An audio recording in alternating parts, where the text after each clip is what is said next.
Reza Zavvar, whose case you might have seen in the Washington Post, was facing deportation to Romania and just recently was able to actually be released and has been transitioning to something resembling normalcy these past few days. So I want to say, just in the wake of all that, how much it means that you would make the time to be on this call with us tonight, and give you some time to share what you want to about your family story. Hello, everyone. Thank you for scheduling this meeting and setting it up. As my sister said, on June 28th, I was kidnapped by ICE. I came out of my house to go walk my dog. And after walking for maybe about 2 houses down from where I live, there was a Nissan Altima on the side of the road that I did not recognize. I thought it was my neighbor's. And as I was looking at the car door opened up. An ICE agent came out, hand on his gun, and asked whether my dog is friendly. I have a pit bull, as you can see on that picture over there. And I said, yes, he's friendly. 3 other SUVs pulled up from the opposite side of the road, about 5 or 6 ICE agents, surprisingly not wearing a mask, came out of their cars and approached me. And long story short, they took the dog. They said they'll walk him back to the house. They put the handcuffs on me and transported me to Baltimore, Maryland. They have a holding facility on Hopkins Plaza. I was there for about 4 days, and then they transferred me and other people that were there. There was 2 other Iranians actually that were there with me, and they transferred all of us to Port Isabel Detention Center in Texas.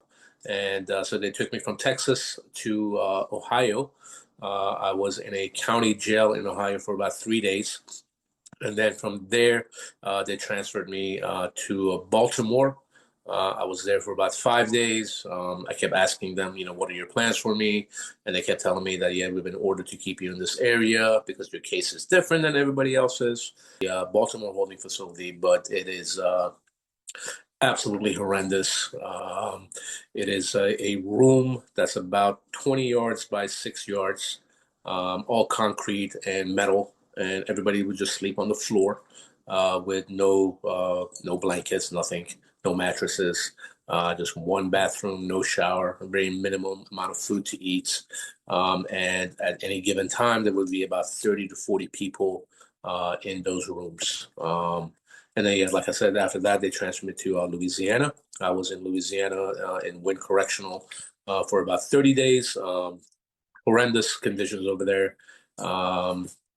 People coming in and going out all the time. There were about 40 to 50 people getting deported every night. And then there would be another 40 to 50 people coming in after that.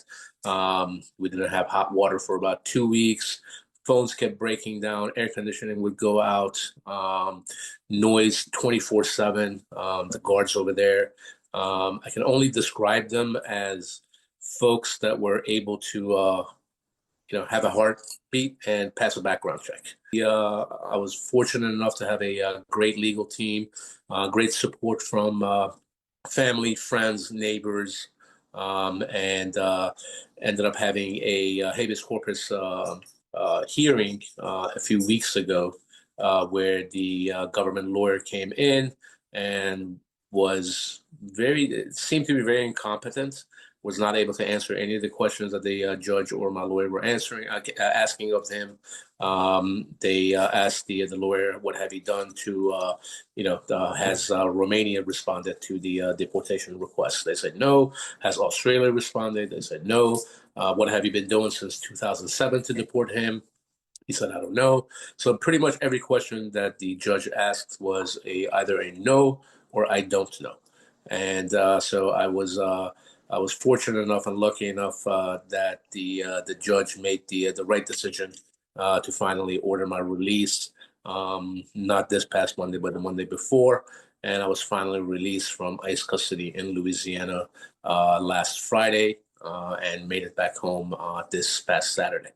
So I'm glad to be back home with my family, my friends, and hoping to resume my normal life very soon again.